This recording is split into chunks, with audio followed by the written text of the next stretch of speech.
So, the other day I saw Alita Battle Angel. Okay, now, I love Robert Rodriguez, and anybody who knows me will tell you my favourite book is Rebel Without a Crew, his diary of making El Mariachi. So, with the exception of a few movies that I didn't like, Robert Rodriguez has been one of my favourite directors since I read the book in Rebel Without a Crew in '96. Can't say enough about the film. I know it's a bit dated now, the way technology's gone, but Rebel Without a Crew, absolutely fantastic book if you're remotely interested in film production and filmmaking.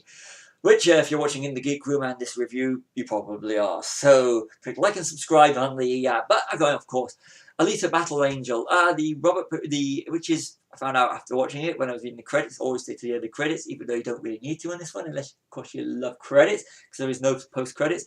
Alita Battle Angel is based on a manga. I think it's a comic book or cartoon something like that. I don't know the exact ins and outs of it, not really a manga fan, but it's produced by James Cameron of Avatar, Terminator, True Lies, Titanic. You know James Cameron if you're watching this. If you don't, seriously, why are you watching this channel? James Cameron and Robert Rodriguez, who I already mentioned, is a futuristic sci-fi that leaves it open for a sequel. It does. It's visually stunning. But it's what happens when you, in my opinion, is what happens when you mix Ready Player One with Real Steel and the opening of Wall-E.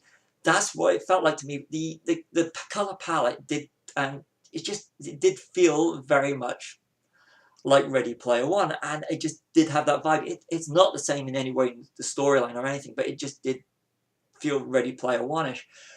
I suppose it was because of the computer effects, the digital effects, and the Real Steel thing. Once you watch it, you'll understand. And the opening of Wall-E. So of course, the opening of Wall-E. But again, go see the film and you will understand why. So, but it's not. But this sort of science fiction thing, really, it's not really my sort of film. So I'm going to be honest with it right from the start. But the action is brilliant. It's traditional Robert Rodriguez, but my problem is I do prefer the lower budget end of the Robert Rodriguez spectrum.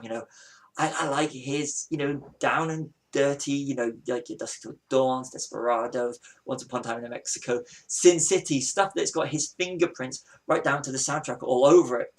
And, I mean, don't get me wrong, I do love this film, Spy Kids and Spy Kids 3, I think, okay, they're a bit of fun, but I really do with them.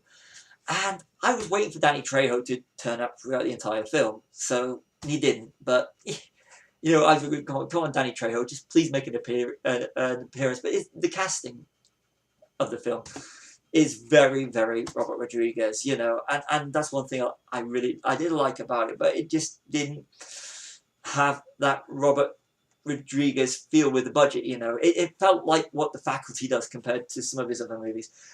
Okay, admittedly, Dusk Till Dawn is the exception. He didn't write From Dusk Till Dawn, that was Quentin Tarantino. But From Dusk Till Dawn does feel like a Robert Rodriguez movie. It does, it does. So it didn't feel like. I think what I'm trying to say is Robert Rodriguez works better, in my opinion, on a lower budget where I like his stuff that is truly him. But that's not saying it's a bad film. It is a good film for what it is. But I just, as a rule, don't go for this sort of thing. And the big problem, another problem is it's with all these blockbusters coming out, he's competing with the likes of the Marvel films, and we've got Star Wars at the end of the year, and and of course Endgame coming out. So at the moment, there's a lot and so many fantasy science fiction films coming out, and this is just one that I feel is going to get lost in the mix of the whole thing. I mean, it does leave it open for a sequel which I don't think will get made. I can't see it making the money that will generate a sequel. Like I said, I saw this on the back of Robert Rodriguez, and I'll go see any of his films on the big screen. It is enjoyable, but like I said, it's not one of these must-see films. The 3D was... I saw it in 3D because I thought this was going to be a spectacle, basically because of the James Cameron thing. Him and his Avatar, and where he's going with Avatar, and him producing it, and from he's one of the co-screenwriters. I was expecting this big 3D masterpiece. 3D, I could have done with seeing it in 2D now. It is, like I said, it's enjoyable, but just not one of these films that I would go and see a second time. I'll see it on Blu-ray, but it's worth it if you like that sort of thing, but not a spectacle, but not the sort that I'd pay to go and see again on the big screen. Go see it, make up your own opinion. If you like Robert Rodriguez, go see it just to check out what he can do on a bigger budget. But it like I said, for me, it lacked the nitty gritty, and but it was good. It's worth a watch. My fiance loved it. Maybe it's me just picking holes. But if like I said, my fiance enjoyed it. I didn't so much. But hey, not a bad film. Enjoyable.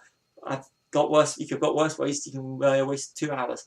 So that's been my In the Geek Room review of Alita Battle Angel. See you all in another In the Geek Room review.